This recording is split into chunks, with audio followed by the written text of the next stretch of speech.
have been watching the Grammy Awards since I was probably 11 or 12 years old. And every single year, I swear on everything I know, every single year, the awards just get more boring, more dry, more dull, more boring, more dry, more dull, then more boring. Like, honestly, I have one voice on this side saying, Zim, continue to watch. It'll get better. The performances will get better. Someone you like will win an award. Someone who actually deserves to win will win an award. And then there's this other voice that just keeps saying to me, Zim, turn it off. Just turn it off, turn it off, turn it off, turn it off. Like, I swear to God. And I wanted to turn it off so bad. But I did not want to wake up tomorrow morning with everybody talking about it and me not knowing what happened. So, you know, what I loved most, the rap pack performance, T.I., Kanye, Wayne, Jay-Z. I love for that to be the very first time they had ever performed that live, great. But who in the hell, honest to God, who in the hell gave MIA permission to come out there 8 months and 31 days pregnant in a black see-through dress with just black and white polka dots covering her tatas and her belly and her vajayjay? Who gave her permission? No, ma'am. No, ma'am. You are not allowed to be 8 months and 31 days pregnant on national television in a sheer dress. Like, where are her friends? Where's her management? Where's her stylist?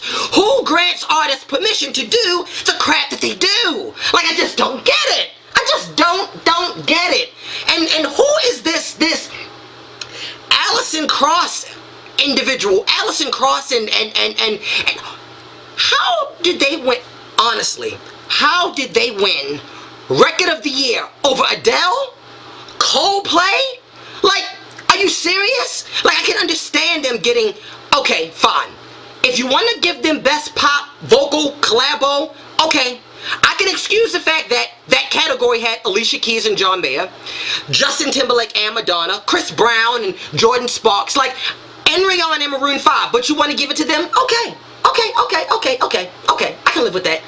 But every single year, why does the Grammys, they decide, oh, we're just going to pick the most oddball artist, the most oddball act, and give them all the important awards? They get Record of the Year and Album of the Year? The audience didn't even know who they were. People weren't even clapping. Like, I was like, what the hell? What the hell? No, ma'am. No, ma'am. That's the moment where I wanted to just turn it off. Turn it off. Turn it off. Turn it off. It was a mess. It was a mess. But Jennifer Hudson, oh, she looked gorgeous. I mean, I got messages as the night was going on, people complaining, saying that they didn't like, you know, what she had on. It wasn't a comeback ensemble, but she looked good. And I knew when Miss Whitney came out in all of her newfound post-drug rehab glamour, you know, when she came out and started announcing the nominees for Best R&B Album to open up the night, and I saw Eric Benet, and I saw Raphael Sadiq, and I saw Boyz II Men, and then Jennifer Hudson come up, I said, you know what? They're going to give this to her out of sympathy for everything she went through back in October. Not saying that her album did not deserve it, and that it, you know, barely pushed 1 million copies. But Raphael Sadiq, I'm not sure how many of you are into his music. His album is incredible. He has this track with Joss Stone. Wow, beautiful. But congratulations to Jennifer Hudson. You know, anyways, I think that her rendition, You Pulled Me Through, was very emotional. Proud of her for getting through that. You know, definitely so. I don't know what to me was the standout performance of the night. You know, like, I can't really say nothing really was that incredible. Like, nothing, the star power was missing.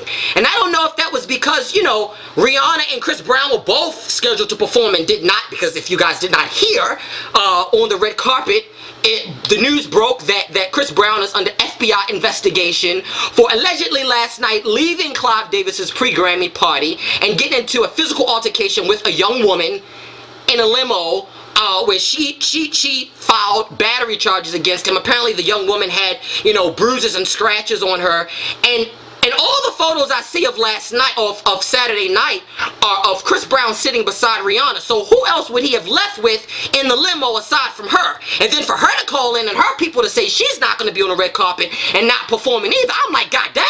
You know, I mean, Rihanna can't sing. I don't mean to be mean. I don't particularly care for Rihanna's voice, but I do always love to see what she's going to wear, because she's beautiful and she has a damn great stylist. And when I found out she wasn't going to be there, I was like, damn. But what was even worse, you all know that performance of Justin Timberlake, Al Green, and Keith Urban, that was supposed to be Chris Brown's slot. They, at the last minute, the producer scrounged everything together to get Justin Timberlake, Al Green, and Keith Urban to do that pedestrian performance that they pulled off. And right then and there, I just wanted to turn my television off. I just want to turn it off. Just turn it off, turn it off, turn it off. You know, don't give me a scrounged up act at the last minute. I'd rather, you know what, I would have preferred if they just had dead silence or commercials and just saved us the torture. You know, the torture. Another performance, Estelle and Kanye West. Okay. Kanye West is a performer. I don't care what anybody says about Kanye West. I don't care what you say about his style. The brother is a trendsetter. He's an innovator. You know, he is and embodies everything that music is supposed to be. He's an artist. He's not just a hip-hop act, a rap act, an R&B act. He's a true artist, you know? And I really have a lot of respect for him. And when him and Estelle performed together, it just seemed like it was his performance. It seemed like it was his song. And Estelle, as far as I'm concerned, you know, you are an across-seas act that has this big American hit with American Boy, and you come on television all pedestrian-like, and she just, you know, American Boy, like, just so stiff, and just, you know, and Kanye was doing his thing, and it felt like his song and his performance. Like, I love the way she sound. It's just I wanted more from her. You know, I just wanted her to really just dig in and just give us, you know, this is my moment to shine. I am here. I am Estelle. I deserve this. And we just didn't get that. We just did not get that.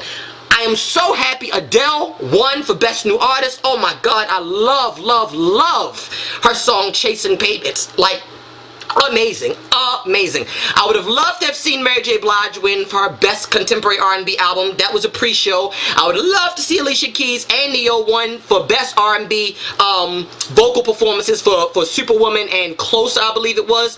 We didn't see that. We did get to see Wayne win for Best Rap Album, which hands down we all knew he was going to get it. If he didn't, the next, you know, that should have won was T.I. And I don't want to talk about people and be negative. I don't.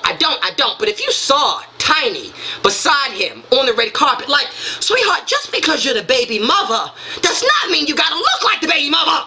You know? Your man has millions of dollars. Come on, give me something a little bit more classy. It's the Grammys, but come on. Just because you're the baby mother don't mean you gotta look like the baby mother. Make me just want to turn it off. Turn it off. Baby!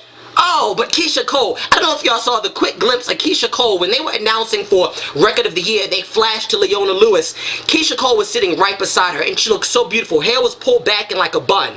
The same way she wore it the night before to the Clive Davis pre-Grammy party. And, oh God, if you haven't seen the pictures online, Keisha Cole, like, stylish wise, baby has taken the stage. She has taken the stage. Like, she comes to every red carpet, every gala, every event in gowns, in very classic vintage Hollywood style. I love Keisha Cole's style game. She has stepped it up between 95, was it? I mean 2005 when she hit the scene, and now she has come a long ways.